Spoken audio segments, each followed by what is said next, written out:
Hoy ustedes nos van a compartir una información muy importante. Primero quiero que me cuenten, Hugo, buenos días, no te saludé. Creo que tu micrófono está cerrado, si no estoy mal. No, ahí está. Ahí está perfecto, creo. ¿Sí? Ah, no. No se te escucha, pa. Bueno, mientras Hugo cuadra su micrófono, yo les voy a preguntar, bueno, cuéntenme primero qué es la organización Cuando el Duelo Pregunta, cómo nace esta organización, cuéntenme un poco de ustedes. Bueno, Paula, primero muchas gracias por la invitación. Podemos decir que Cuando el Duelo Pregunta nace hace ya un poco más de 28 años, a partir de la muerte de mi hermano. Estaba saliendo de la universidad, bueno, fue interceptado por algunos delincuentes que querían robarlo y bueno, ahí pasó todo. Entonces, pues a partir del duelo y de la muerte de mi hermano,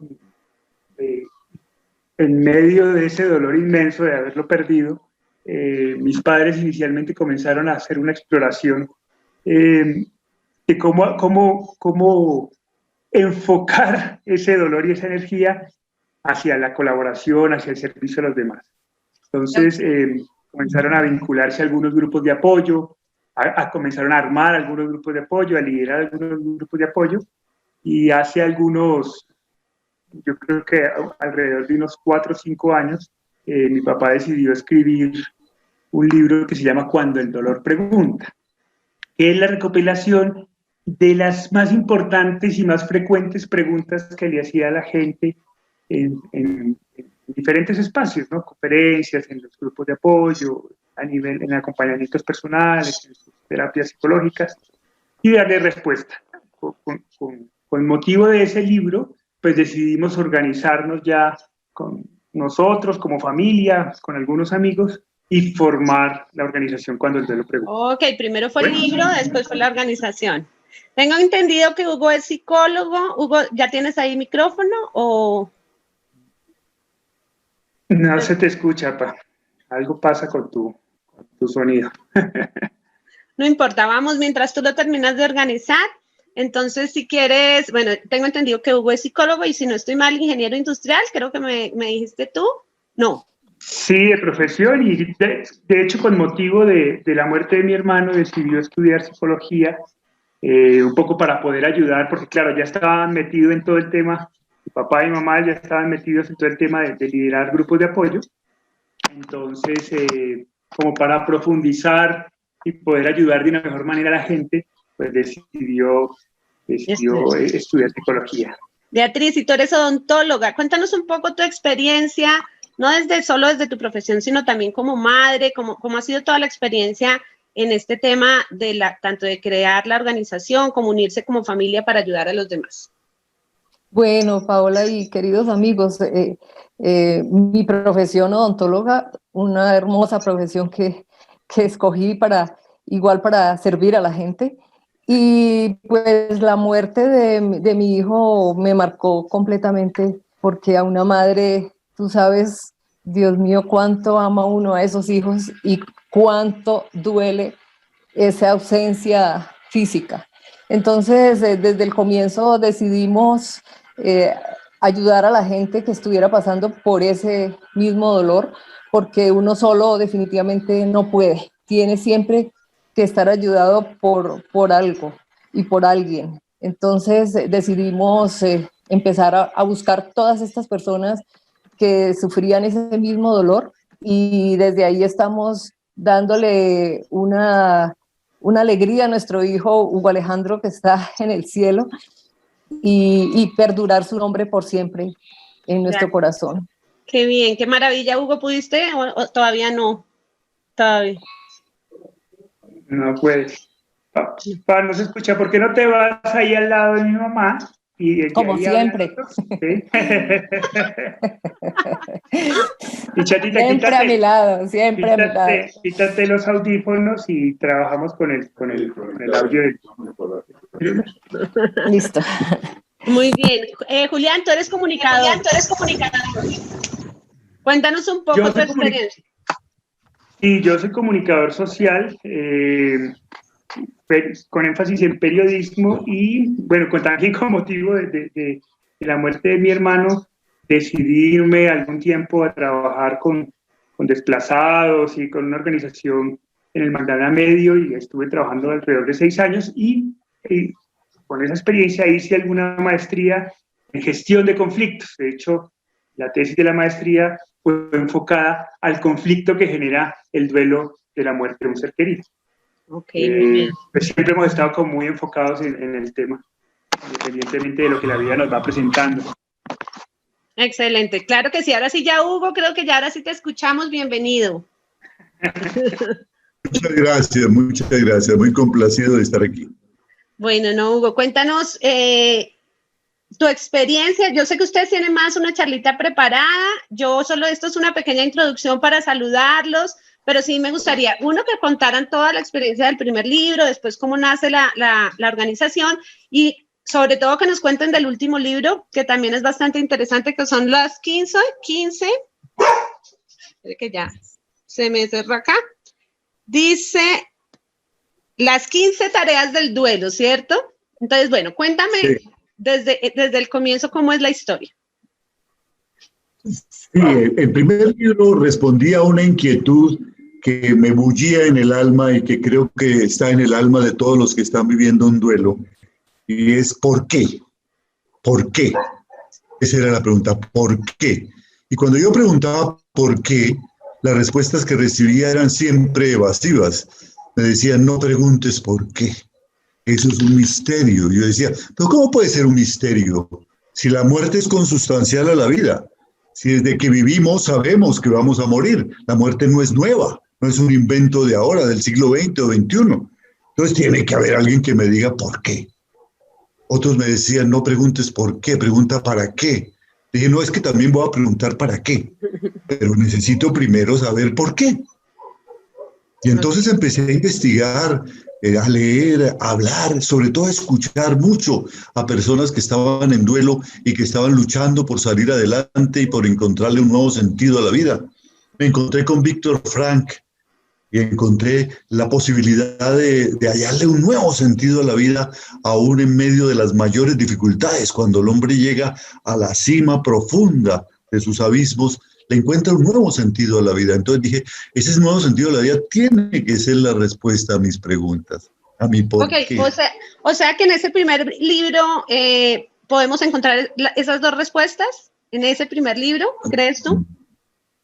No, desafortunadamente no, porque escogí las 25 preguntas más importantes que en estos 30 años de trabajo se me han formulado, me he formulado yo o las hemos formulado en los grupos de apoyo, las que más inquietan, y busqué comentarlas, como digo en la introducción, no contestarlas, porque yo no escribo libros sagrados. Los libros sagrados son los que dicen que tienen la respuesta.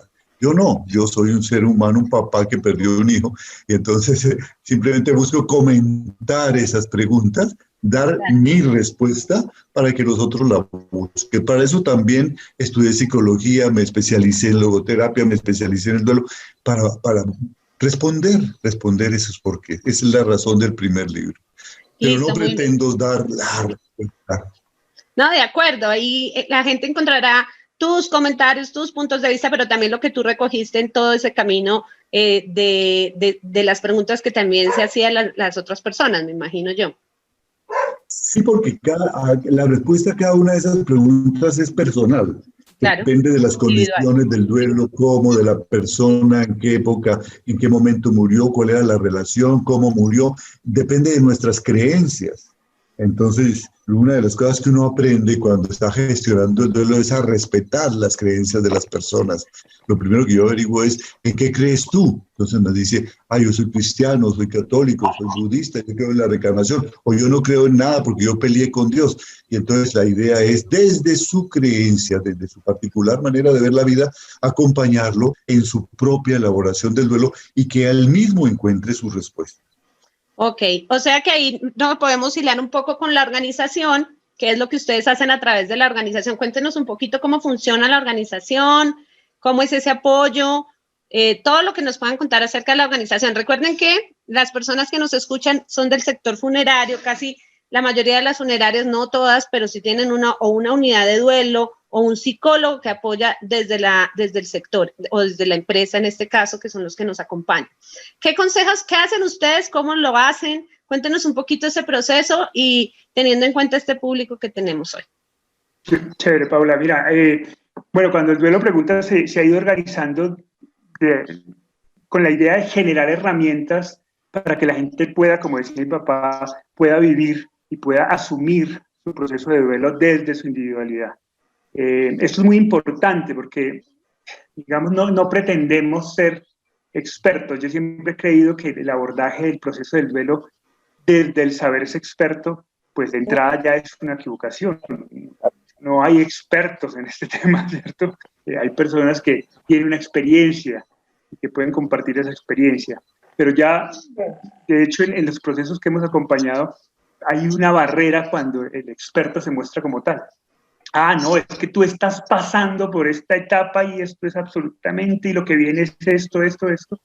Y resulta que lo que está experimentando la persona es un dolor absolutamente desconcertante. Entonces, lo que hemos tratado es generar la mayor cantidad de herramientas de acompañamiento a modo de camino, de sugerencia, de guía, para que la gente pueda interpretar eso. En esa medida, entonces, pues hemos primero desarrollado libros que pueden servir de guía cuando el dolor pregunta. Las 15 tareas del duelo es el último libro que escribimos este año, que es el compendio de la experiencia, ya un poco invitando a recorrer un camino que para nosotros fue efectivo, que fue recorrido a través también de nuestros errores, y a través de esos errores y a través de esas cosas que hicimos de maneras acertadas, dijimos, hombre, creemos que las tareas que la gente puede emprender son estas. Y esas tareas obviamente implican decisiones. Cuando tú tienes una tarea, tienes que tomar decisiones para poder lograr la tarea.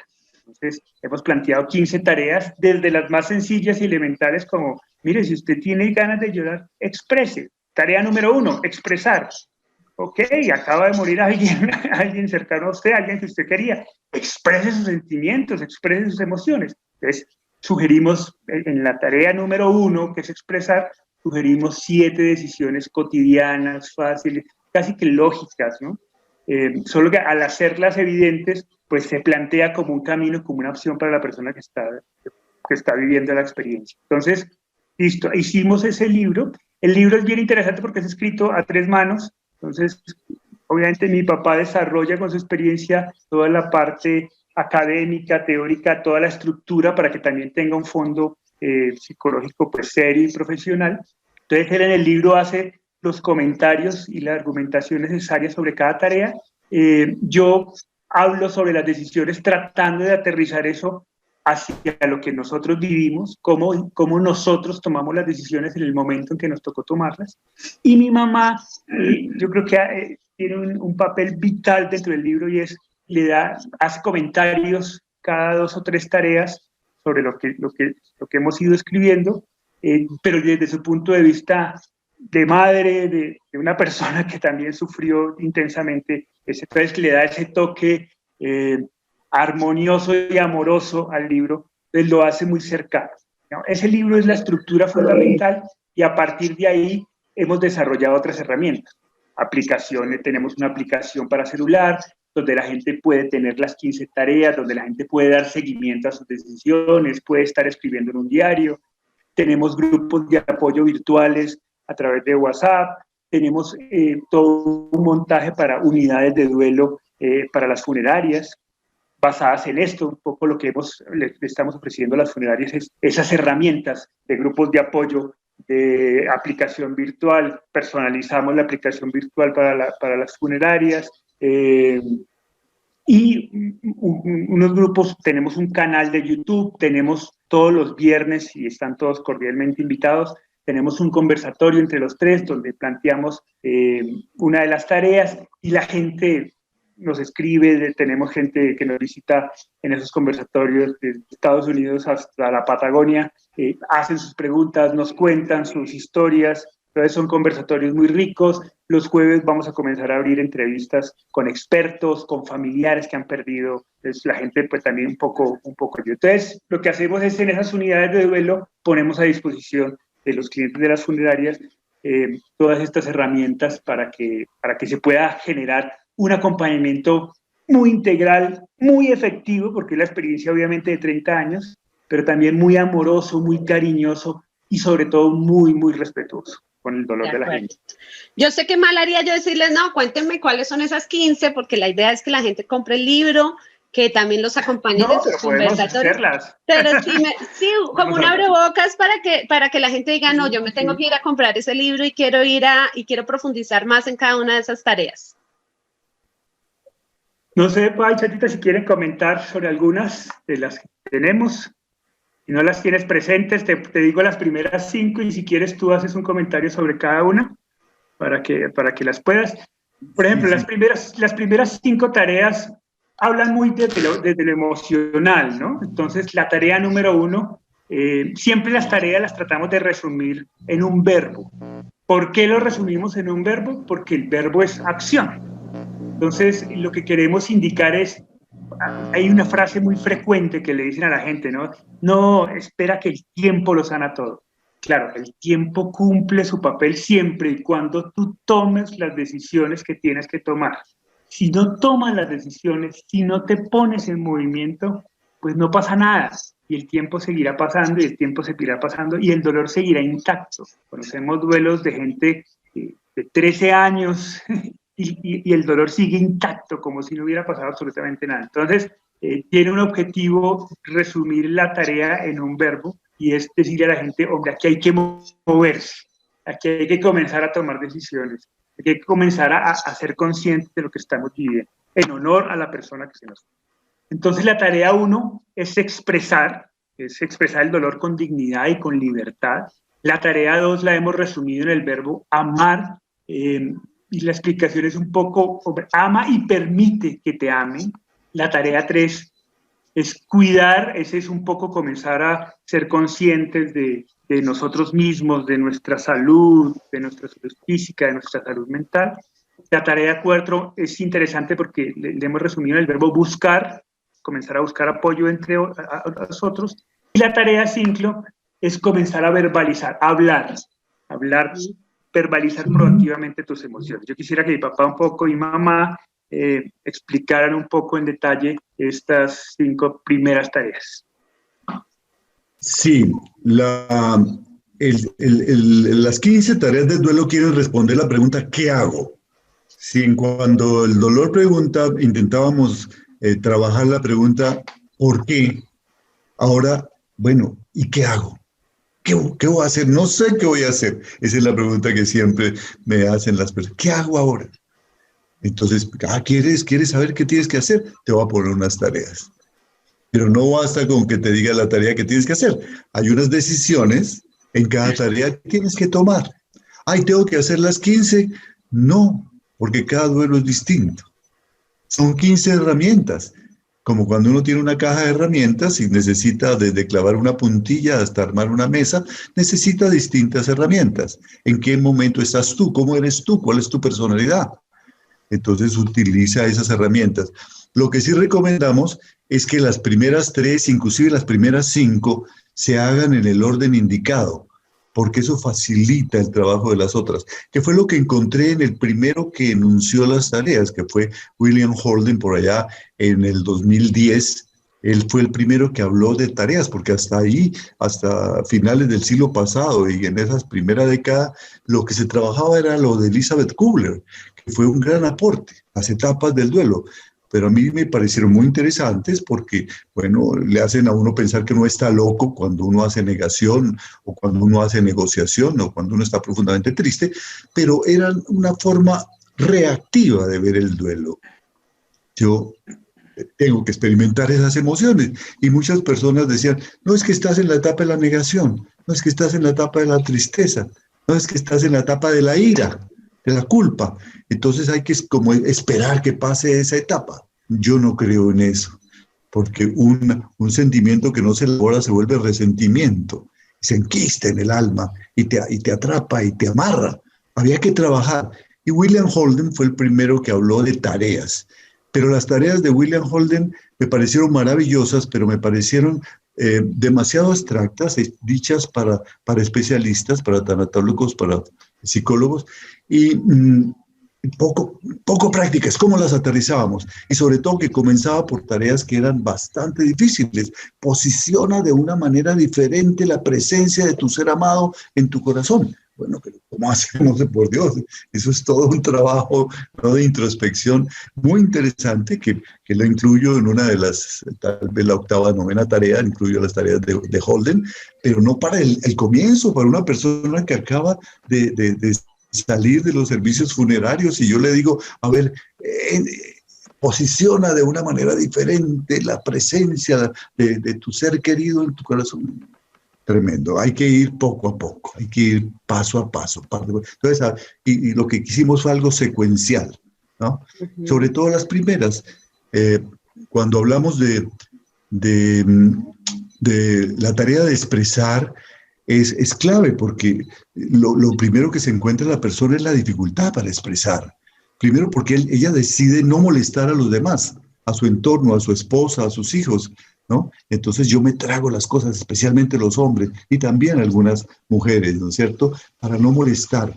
Entonces yo no quiero llorar, lloro en silencio. Y lo peor, cuando lloro se me acerca mi hijo, se me acerca mi esposo, mi esposa, y me dice, no llores, que eso te hace daño. O algo todavía más tremendo, no llores porque eso le hace daño al espíritu de tu ser querido, ¿no? Eso contraría, si crees en el espíritu, pues es posible que creas en alguna religión, y eso contraría totalmente la creencia de todas las religiones, porque se supone que el espíritu de tu ser querido está en un lugar maravilloso, ¿no?, en donde ya nadie le puede hacer daño. Entonces, ¿cómo que mi actitud?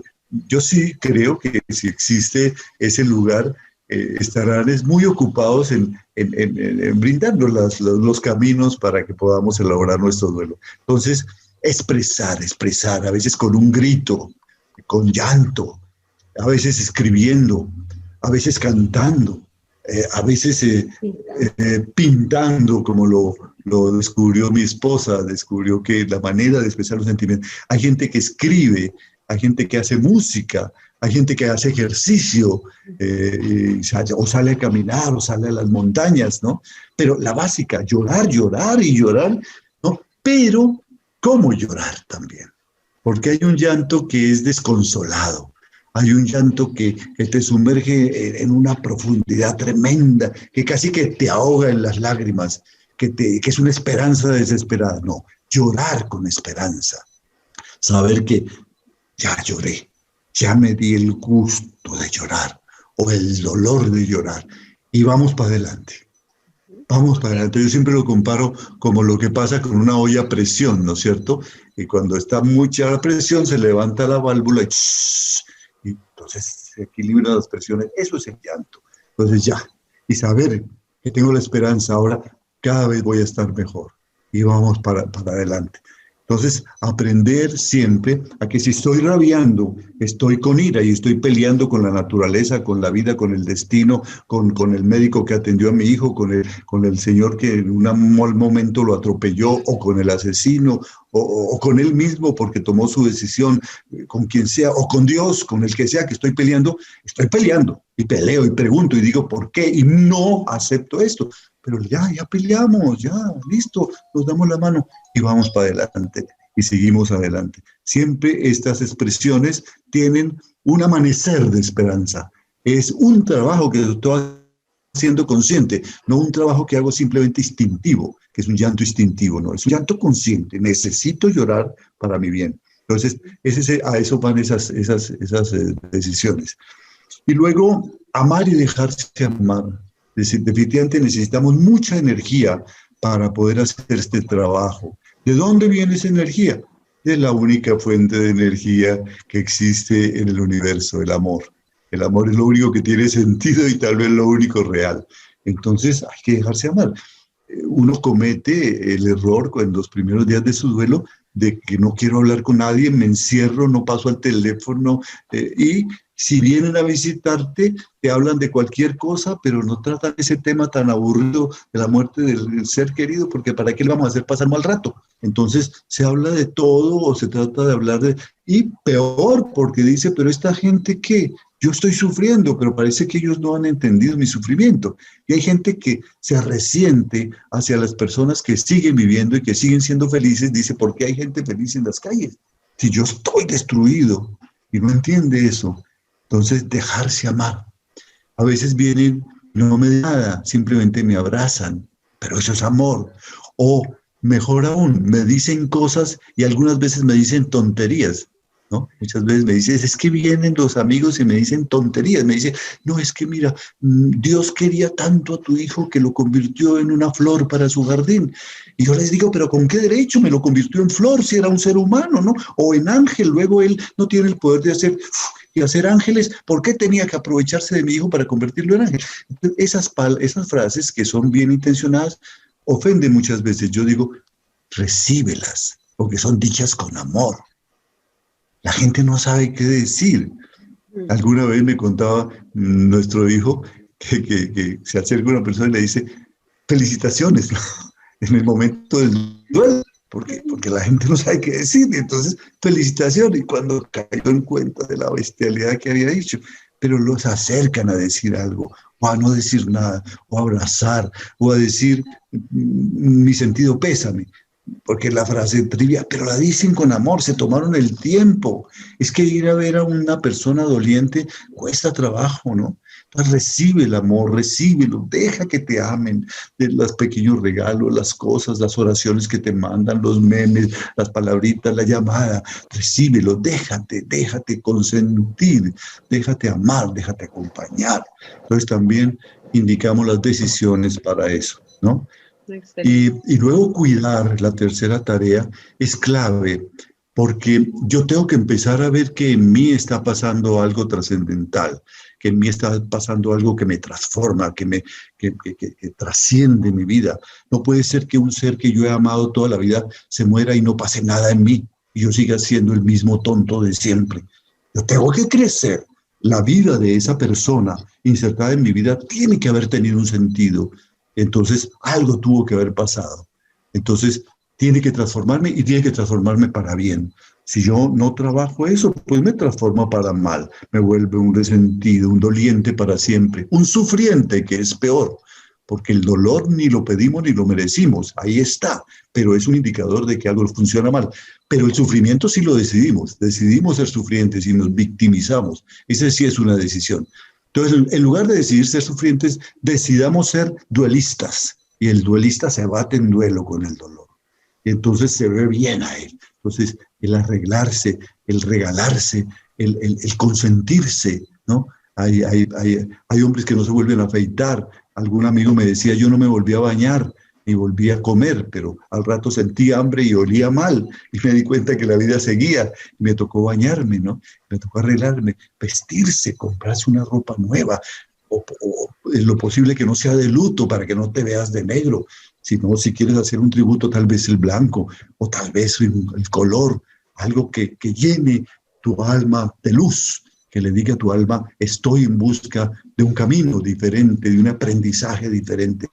Pero no, lo otro es un poco lo oscuro, ¿no? de la muerte tradicional de Hollywood, ¿no? Muy respetable en algunas tradiciones el duelo, pero que yo pues no lo recomiendo como psicólogo. Eso brevemente para hablar de las tres primeras muy tareas. bien, muy bien. Muchas gracias, Hugo. Beatriz, decía Julián que tu rol en este último libro es un poco desde el amor de madre, haces unos comentarios. Cuéntanos primero cómo fue ese proceso de escribir eso, porque entiendo que ya fue hace 28 años, entonces lo haces con mayor conciencia del que el tiempo ya pasó, pero con un amor igual de una madre que perdió un hijo. Pero ¿cómo fue ese proceso? ¿Cuáles son esos comentarios? ¿Cuáles son esos consejos que tú como madre le das a esas personas que están en duelo? Bueno, definitivamente hace 30 años no teníamos la dicha de tener esta guía, una guía como esta. No existía nada que además, como la muerte de un hijo es un absurdo, entonces son cosas que uno no sabe de dónde agarrarse para salir de ese hoyo profundo en que se mete cuando un hijito o un ser querido fallece.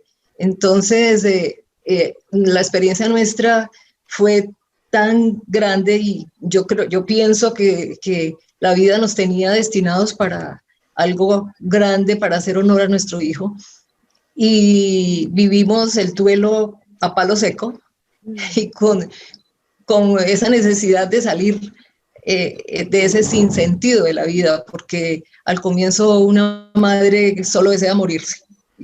No sé si es por cobardía, por enfrentar el dolor, o porque se le cierra el mundo y no sabe para dónde pegar ya sin su hijito. Entonces era necesario hacer un libro con todas las experiencias y poder guiar a las personas y decirle a las madres que no se nos acabe el mundo, que nos toca seguir adelante enfrentando esta vida algo dura que nos tocó vivir.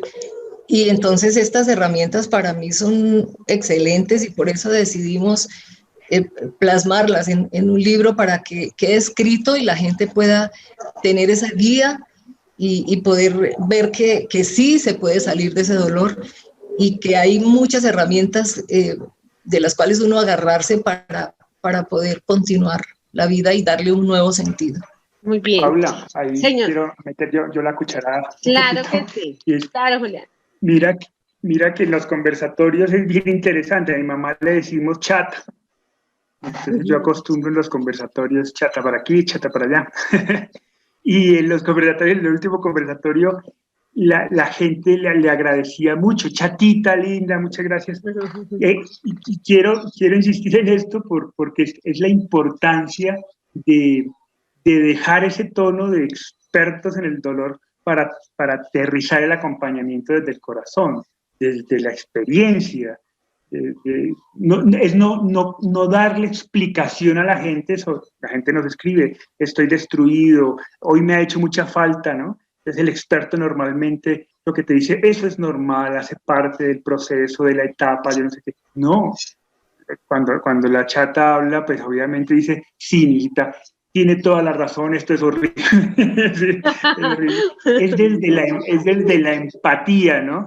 Es desde el saber y el acercarnos realmente al dolor del otro sin pretender darle explicaciones al dolor. No, es que eso es así, y punto. Y claro, y a pesar de que es así, exacto, y a pesar de que es así, a pesar de que duele mucho, a pesar de que esto es un absurdo, hay salidas, hay opciones, hay decisiones que tienes que tomar, y es posible que la vida tome un tinte más colorido después de la muerte de un ser querido, si así lo decides, ¿no? Y es posible, hay una película que se llama Belleza Inesperada. Ese título es muy bonito, ¿no? Porque dentro de la película alguien le dice al protagonista que pierde a la hija, dice, bueno, ahora prepárate para descubrir la belleza inesperada. Y eso trae la muerte finalmente, si así lo decides.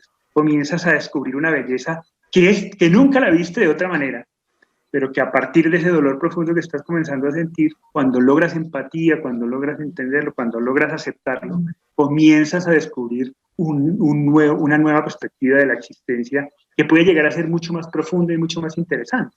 Y eso se logra no a partir de el pretender ser expertos, sino a partir de la empatía, de acercarnos desde el corazón hacia el dolor del otro.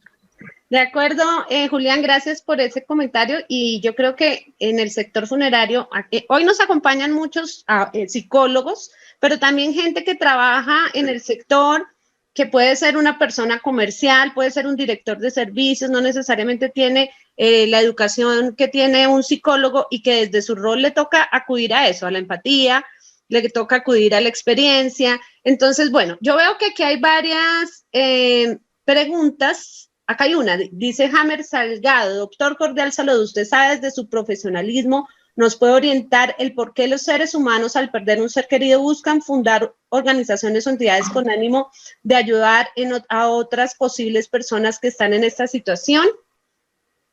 No, espérame. Perdón, un segundo. Ay, se me salió, espera. Yo termino. Dice, ¿nos puede ilustrar dentro de su experiencia cómo prepararnos antes de que pase esta situación triste y no vivir en carne propia este dolor para hacer este tipo de fundación? Sí. En primer lugar, ¿por qué nos asociamos? Estamos instintivamente haciendo la tarea 2, amar y dejarse amar. Hay una cosa muy clara. El duelo, la muerte de un ser querido no nos hace enfermos. El duelo no es una enfermedad. Por eso no necesitamos ni de psicólogos, ni de psiquiatras, ni de tanatólogos, ni de médicos, ni de barbitúricos, ni de ansiolíticos, ni de antidepresivos, porque no estamos enfermos.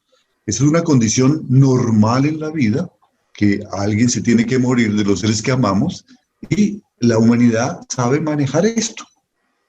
En este siglo nuestro, pues la concepción de la vida, que es tan pragmática, ha hecho que la muerte sea una cosa de mal gusto, y por eso no nos preparamos. Y cuando tratamos el tema, no hablamos de eso. Entonces, buscamos, la expresión es paradójica. No estamos enfermos, pero necesitamos un especialista. Uh-huh. ¿Y quién es el especialista? Otra persona, como yo, común y corriente, que ha vivido la experiencia de la muerte de un ser querido y ha salido adelante, está vivo, y más aún, está mejor que antes, y volvió a reír y volvió a bailar. ¿Cómo lo hizo? Entonces, si tienes cerca, es lo que yo les digo siempre, a alguien, un familiar, un vecino que ha vivido esa experiencia, la muerte de su esposo, la muerte de su padre, y la muerte de un hijo, y está vivo, y tú lo ves que sigue, pregúntale. Algunos te dirán, este dolor no termina nunca. ¿Y por qué? Le dices tú. Dice, porque yo no he podido salir adelante. Pregúntale, ¿y has acudido? ¿Has buscado? ¿Has buscado a la cuarta tarea? ¿Has buscado ayuda en una especie? No, porque no quiero hablar de eso. No quiero. Bueno. Entonces, si tú no has hecho nada diferente, pues no puedes esperar soluciones diferentes, no puedes esperar cosas diferentes. Tienes que buscar el especialista, que es esa persona que ha vivido una experiencia similar a la tuya y ha salido adelante. Es lo que se le recomienda a los enfermos terminales de cáncer que temen que el tratamiento no les funcione. Entonces, en las mismas instituciones, allí los conectan con otro que también tuvo el mismo tratamiento de quimioterapia, radioterapia, y está saliendo adelante. Entonces, él le dice cómo se volvió a reencontrar con la vida. Él es el especialista. Si yo estoy aquí presente en este momento, me permito sentarme aquí, no pontificar, sino contar mi experiencia, no por el hecho de ser un psicólogo especializado en el tema, sino porque soy un padre que vivió la experiencia de la muerte de su hijo a los 19 años y buscó la manera de aprender de eso y de ser una mejor persona.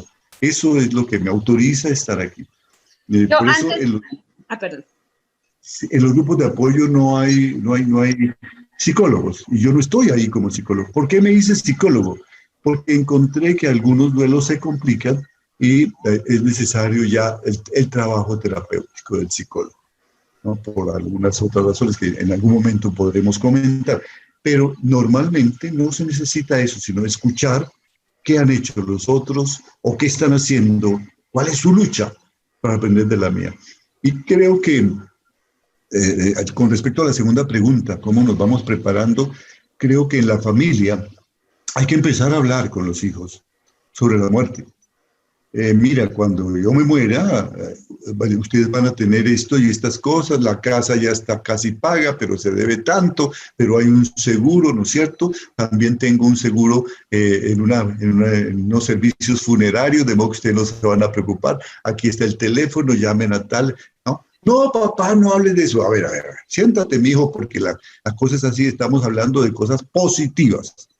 La muerte le da sentido a la vida. Si fuéramos eternos, no luchábamos nunca, no trabajábamos, no hacíamos nada, esperábamos miles de años, estaríamos en las cavernas todavía. De modo que lo que te hace estudiar, lo que nos hace luchar, trabajar, ahorrar, es que la muerte nos espera en algún momento, que esto termina. De modo que la muerte tiene sentido. En este momento que te estoy hablando, estamos muriendo millones de células de nuestro cuerpo. La muerte es consustancial a la vida. De modo que sácate eso de la cabeza, vamos a hablar clarito de qué vamos a hacer, ¿no?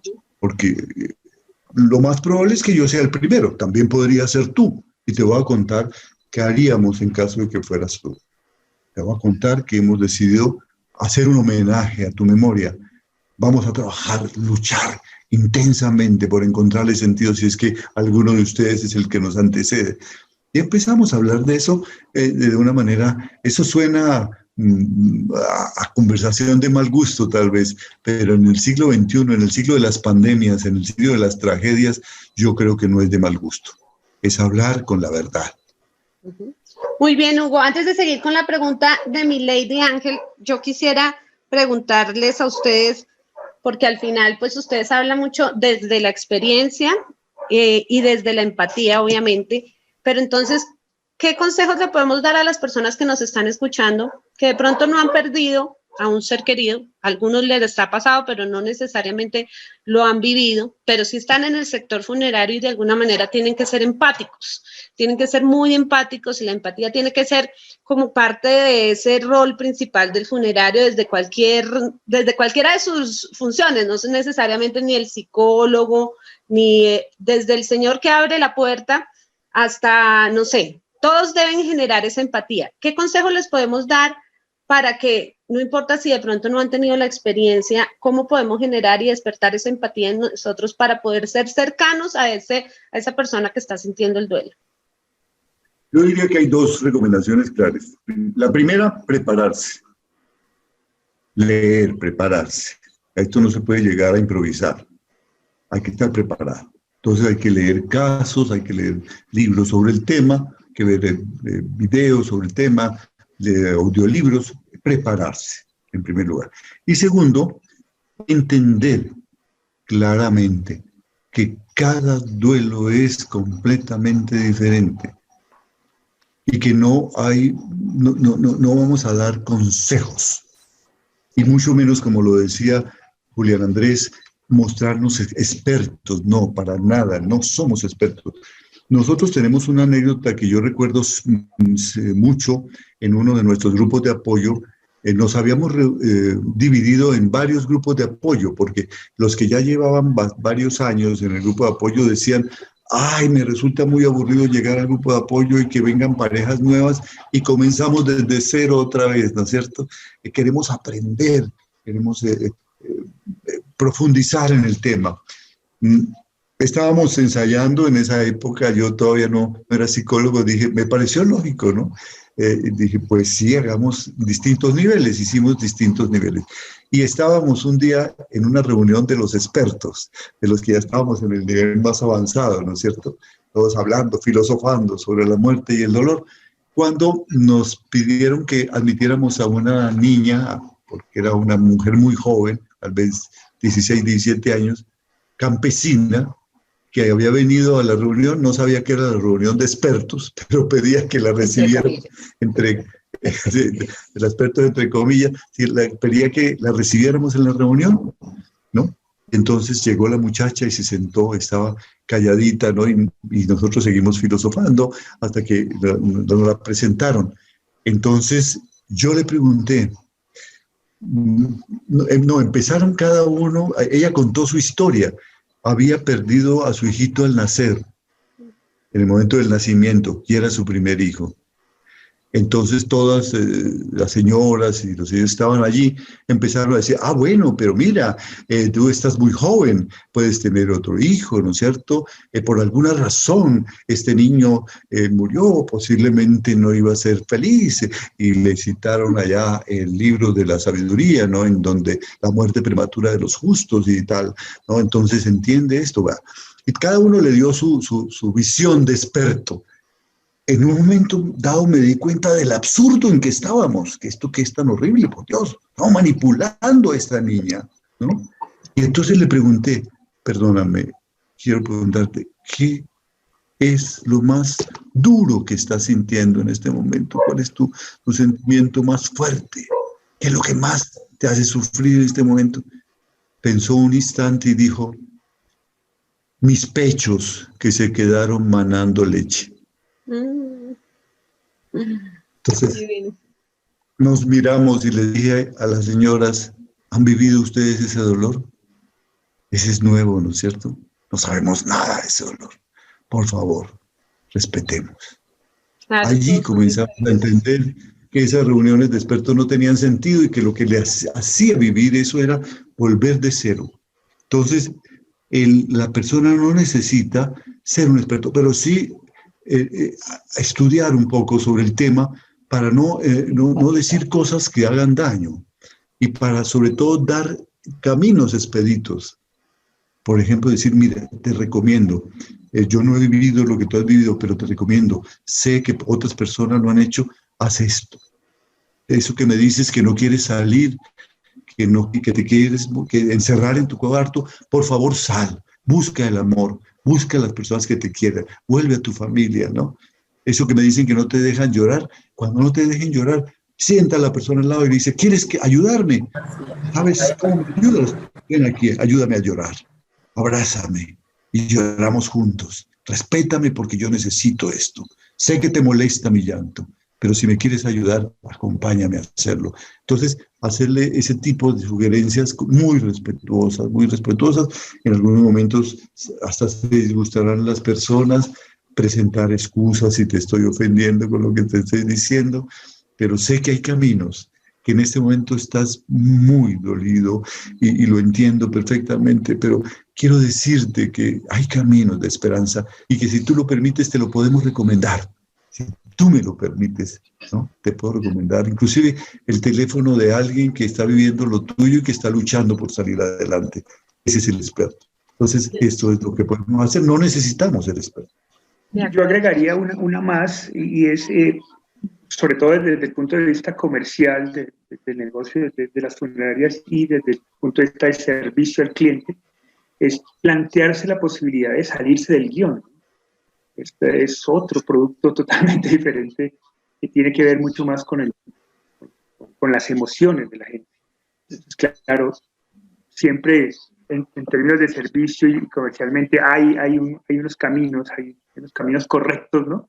Sin embargo, hay que plantearse dentro de ese proceso la posibilidad de hacer a un lado el guión y comenzar a entrar desde la empatía y desde la comunicación con la gente. Esa comunicación va a ser mucho más efectiva, obviamente, si tenemos un conocimiento más profundo, si nos preparamos, si sabemos cómo escuchar, desarrollar la capacidad para escuchar. Creo que es la herramienta más valiosa en cualquier persona que trabaje en esto, ¿no?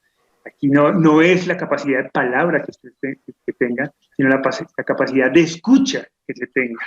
A veces no es necesario decir nada, ¿no? Con el mismo gesto, con la misma expresión facial, eso es mucho más cercano a la gente que el mismo guión o la misma palabra que podamos decir. Hay una cosa elemental en la escucha, ¿no? Si voy a escuchar a una persona que está en el dolor del duelo, parece obvio lo que voy a decir, pero hay que apagar el celular. Porque es la ofensa, la bofetada más grande que le podemos dar a una persona, ¿no? Está contándome su pena. Ay, perdóname un momentico. Sí. Por Dios, eso no puede pasar. Eso no puede pasar. De acuerdo. Muy bien, ahora sí me voy con la pregunta de mi Lady Ángel. Dice, doctor, ¿es pertinente en vida realizar nuestro propio proceso y elaboración de muerte para así de esta forma dejar un legado a mi familia? Yo no creo que hay experiencias de talleres de crecimiento espiritual y crecimiento humano en donde se vive la experiencia de la muerte. Entonces se simula inclusive, estoy en el ataúd y todos vienen a velarme, ¿no? Y hay personas que han vivido estos talleres, digamos, y dicen que han aprendido muchísimo de esto. Otros, pues, evidentemente se han traumatizado terriblemente, porque esto es terrible, ¿no?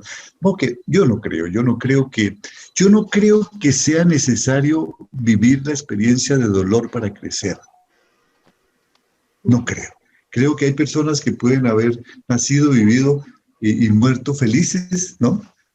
Una de ellas fue nuestro hijo Hugo Alejandro, pues murió a los 19 años y siempre se llamó un hombre feliz. Él no supo lo que era el dolor de la muerte de un ser querido, ni nada, para nada, él era feliz. Y sin embargo, fue un sabio. De él recordar muchas cosas y nos enseñó muchas cosas, y nos sigue enseñando, y nos tiene trabajando 30 años después a los 3, ¿no? Que se las mandó. Entonces, no es necesario, no es necesario. Hay que estar abierto a la vida, hay que vivir la vida con intensidad. Una de las cosas claras que la pandemia nos enseña es que antes decíamos, bueno, hay que hacer un capital, hay que hacer cosas porque quiero viajar por el mundo, quiero tener muchas cosas, quiero estar en muchas fiestas. Hoy en día no podemos estar en fiestas, no podemos viajar por el mundo, ¿no es cierto? Entonces, ya no es ese cuento, tal vez ya no necesitamos tanto dinero, necesitamos el necesario para suplir nuestras necesidades básicas y darnos algunos gustos de vez en cuando, pero sobre todo para compartir, para servir ese dinero, para servir a alguien, para apoyar a alguien, ¿no?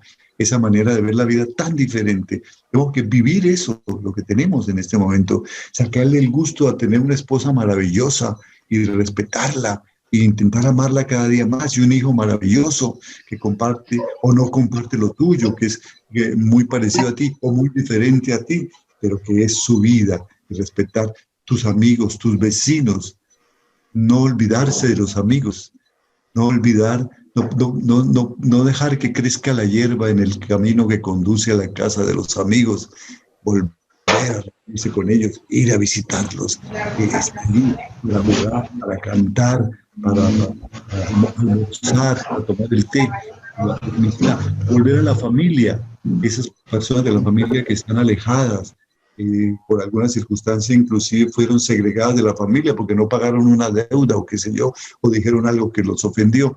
Hay que volver a integrarlos, hay que volver a crear el amor en torno a nosotros. Creo que ese es el reto, pero no necesitamos vivir una experiencia de dolor para aprender a vivir.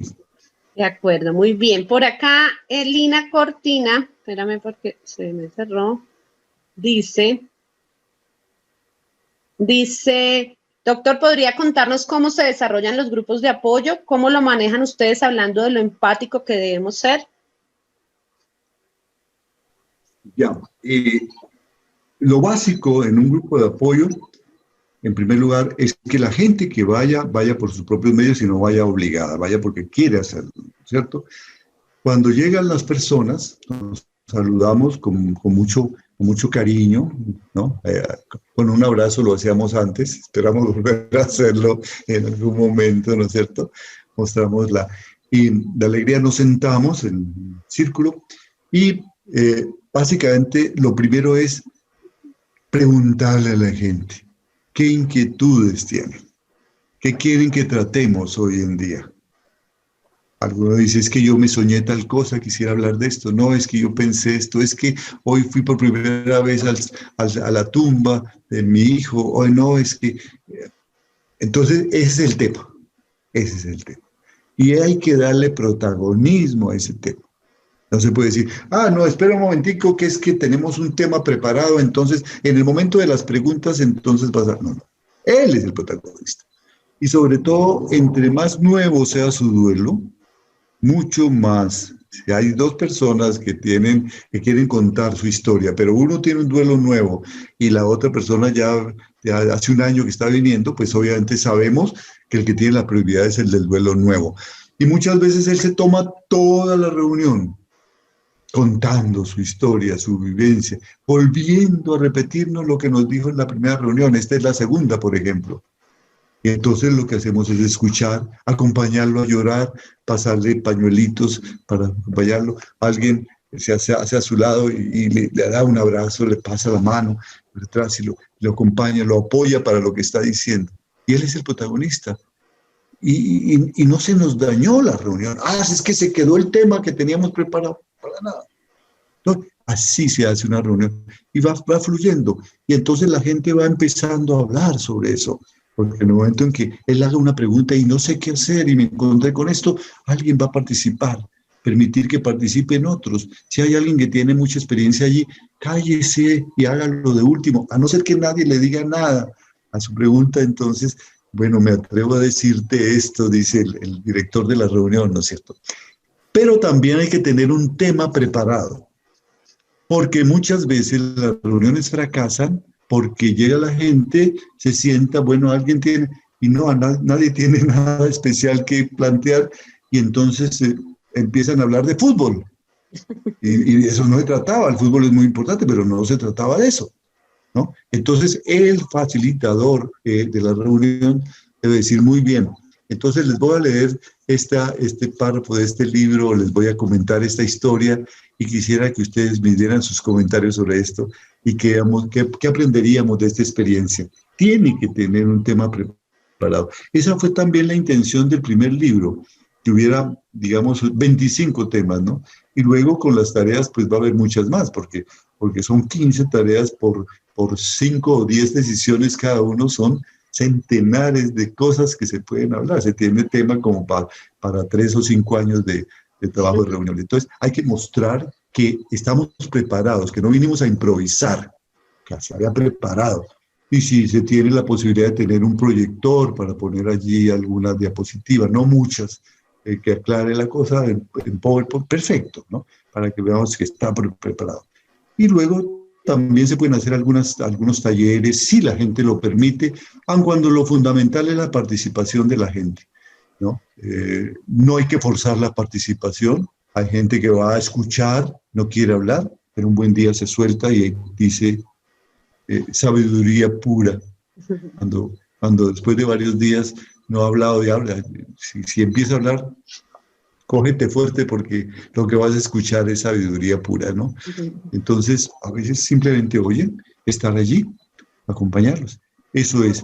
Y lo más importante para que un grupo perdure es que haya una persona del grupo que le guste mucho llamar por teléfono.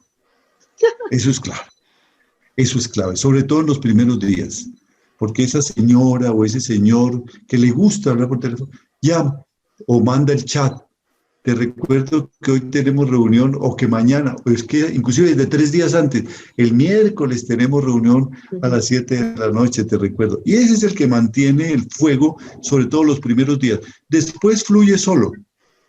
Y si no vienen las personas, pues seguramente es porque ya están saliendo adelante. Porque yo siempre he dicho, ojalá no existieran los grupos de apoyo, ojalá no tuviéramos que vivir este dolor, pero ya que hay el dolor, pues tiene sentido, pero no necesitamos que sean muy numerosos. Una sola persona esa noche tiene sentido y ahí estaremos. Solamente que duren 2 horas. 1 hora es muy poco. En 1 hora casi que apenas nos saludamos, apenas iniciamos. 2 horas, pero no más. A las 2 horas se corta. Y a la hora se da alguna pasabocas que generalmente lleva la misma gente, ¿no es cierto? No se cobra nada, no se puede convertir eso en un negocio, no es un negocio, no hay, para nada, puede ser el resultado de un negocio, pero ahí en el momento mismo no se va. Algunas veces se pasa una cajita para una donación al final y ese dinero se utiliza para entregarlo a una entidad de servicio. Esa es la séptima tarea, servir, ¿no? Entonces, para llevarlo a un orfanato, a una casa o a una parroquia, si es que son creyentes, pero siempre con el afán de hacer alguna labor de servicio. También es muy importante que los grupos sean de duelos similares, por ejemplo, de padres que han perdido a sus hijos, el grupo de padres que hayan perdido otros seres queridos, como los padres o los tíos, porque la empatía es muy importante. El uno sabe lo que está sintiendo el otro, entonces eso es muy importante.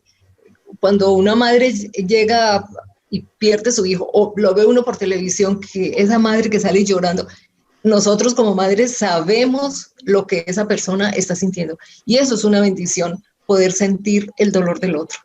Y es más efectivo porque no nos cargamos del dolor de los demás, sino que repartimos el dolor. Y entonces eso es más livianito. Okay. Ahí quisiera complementar algo, y fue una experiencia que comenzamos a desarrollar a partir de la pandemia, y se nos ocurrió comenzar a hacer grupos de apoyo virtuales a través de WhatsApp. Yo debo confesar que inicialmente no creía mucho en el tema, porque creía que el tema de WhatsApp podía ser muy, muy impersonal, pero ha resultado una experiencia fantástica porque tiene algunos beneficios, y es que el duelo tiene sus ciclos, ¿no?, emocionales. Entonces hay días en donde la gente se siente muy bien, o hay horas en el día donde la gente se siente muy bien, pero hay horas donde la gente se siente muy mal. Entonces el acompañamiento presencial no permite estar en el momento en que la gente está mal, ¿sí? O tiene que coincidir. Claro. Aquí en el WhatsApp puedes estar en ese momento. Entonces la gente en cualquier momento puede decir, hoy me siento muy triste. Inmediatamente viene una ola de apoyo del resto de personas. Qué bonito. Bien interesante. Entonces el grupo de apoyo de WhatsApp resultó ser muy interesante. También tiene la oportunidad de tener gente de diferentes partes del mundo.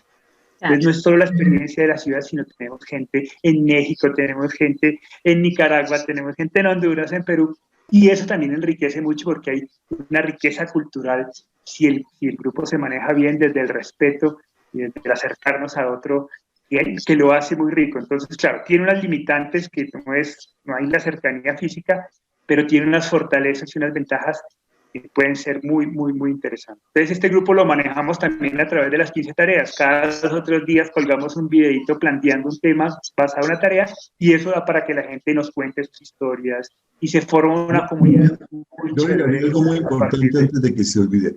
No puede ser un grupo confesional de ninguna religión, porque eso limita la participación o sesga a que yo lleve a una persona que no cree en mi religión a que haga lo que yo crea. Entonces entonces empiezan a participar que traigamos al sacerdote o al pastor. No, aquí están los expertos, porque los expertos son aquellos que han vivido esa experiencia similar a la mía. Y como decía mi esposa, tratar de no meter todos los duelos. Hemos estado en reuniones donde están duelos de todo, el duelo en general. Entonces una persona está hablándome del reciente duelo de su mamá, que fuera todo para ella, con quien vivía hace muchos años y está desgarrada, y luego participa otra señora que está desgarrada por la muerte de su mascota. No es que sea menos la muerte de una mascota, para ella es una tragedia, pero para la que acaba de morir, de vivir la muerte de un hijo o la muerte de su madre, no hay empatía. Estamos en otro mundo, y entonces se rompe totalmente la armonía, ¿no? Lograr identificarse. Muy bien, muchas gracias. Pues el tiempo se nos está acabando. Quisiera que de pronto Julián nos escriba nuevamente como los canales por donde los pueden seguir, por donde pudieran comprar el libro, cómo se llama la aplicación para descargarla, bueno, todo lo que tengas para que yo sé que lo escribiste más arriba, pero de pronto lo volvamos a escribir aquí en el chat para que la gente tome nota. Voy a leer 2 comentarios que cierran un poco el tema y que me parece bonito. Mi lady dice, la invitación es a prestar un servicio con humanización y amor. Yo creo que eso es importantísimo. Hammer Salgado dice, no sé por qué, acá, para escuchar a una persona en la pérdida de un ser humano no existe guión alguno estipulado. Se necesita de ser muy humano, que tiene que ver mucho con la empatía de la que ustedes hablaban. Creo que eso es fundamental, el no sentirse experto, sino más bien compartir esa experiencia desde lo emocional y sobre todo escuchar, que lo dijeron ustedes también. Creo que el escuchar es muy importante. Mi lady pregunta qué costo tiene el libro. Lo pueden conseguir en nuestra página digital, se llama DPH Digital. Tiene un costo de $4,99, si no estoy mal, a través de la página. Ahí hay una sección, en la página ustedes entran, dphdigital.com, ponen tienda, buscan 15 tareas y ahí lo pueden conseguir. ¿Y cómo los podemos ver en los conversatorios? ¿Cómo podemos acompañarlos en esos conversatorios? Los conversatorios son normalmente los viernes a las 4 de la tarde, hora Colombia, y los hacemos por Facebook. en nuestra página de Facebook cuando el duelo pregunta, perdón. Entonces ahí estamos en el vivo, simplemente entran a la página de Facebook y ahí estamos a las 4 en punto, siempre arrancamos, somos muy puntuales y duran 1 hora, 1 hora y cuarto más o menos. Bueno, muy bien. A Julián, a Hugo, a Beatriz, muchas gracias. Les deseo también muchos éxitos en su gestión.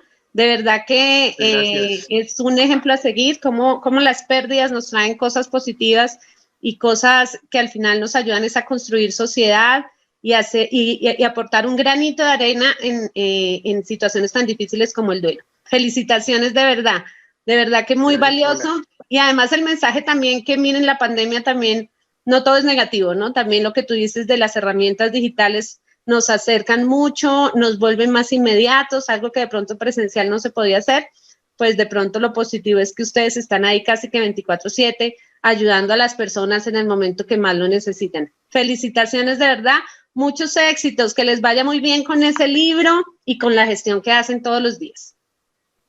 Muchas gracias. Gracias. Gracias. Y ahí quedan sus datos para que los que quieran seguirlos, comprar el libro, asistir a los grupos, a los conversatorios, empiecen a hacerlo porque creo que el aporte es bastante valioso. Muchas gracias y feliz resto de día. Muchas gracias. Muchas gracias. Hasta luego para todos. Cuídense, gracias. Voy a dejar un ratico ahí para que la gente pueda ver la página y toda la información que nos acabas de poner, Julián. Hasta luego. Perfecto. Gracias, Paula. Gracias. Feliz día. Feliz día.